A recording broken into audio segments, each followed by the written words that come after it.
Good morning. Sergeant First Class Reginald Knight, retired, reporting. I went to the VA this morning to get some blood drawn because I have a routine medical appointment later in the week. And I was taken aback at what I saw. Normally, when you go to a VA medical center, it is a hotbed of activity where you have paid workers and volunteers all working in concert to take care of the veteran. But today when I went in, it was like a ghost town. Some areas are not staffed every day of the week. The pharmacy was closed. And it's only going to get worse when these draconian tax cuts take effect.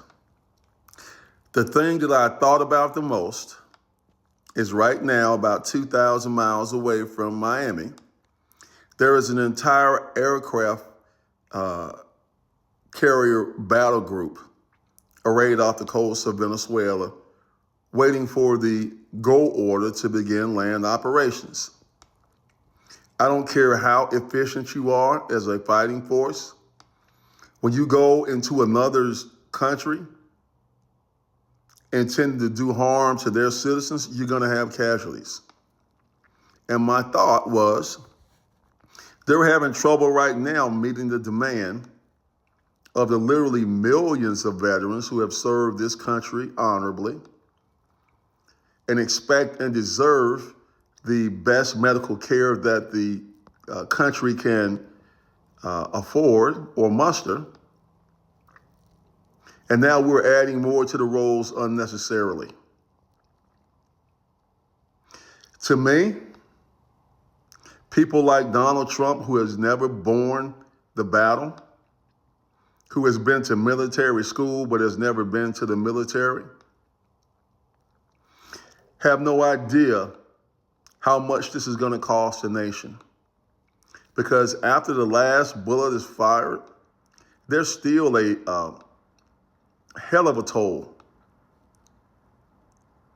PTSD, people coming back with partial limbs, no limbs at all, brain damage, and all those things require medical care. But you see, when you have shirked your duty, when it was time for you to pick up your rifle or whatever and answer the call, you develop bone spurs. So now those that picked up the slack in your stead are going to suffer because you think that you're king of the world. I am hoping and praying that this does not come to blows between us and Venezuela. Because as in every conflict, you never know what the outcome is going to be.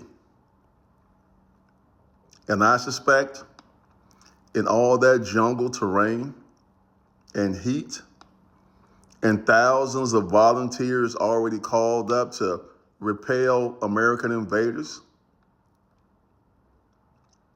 it is not going to be pretty.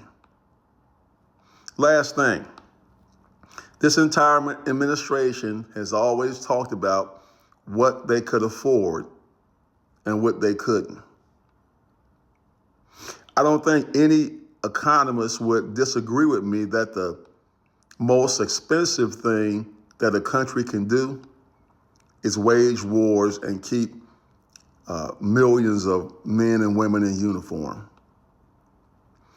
We need to take a page out of the Chinese playbook. They've got 3 million souls in uniform, but they have not fought a war in over 40 years. They keep a proficient fighting force, but it's only a fraction of their domestic budget. We spend the preponderance of all tax dollars on military people and equipment.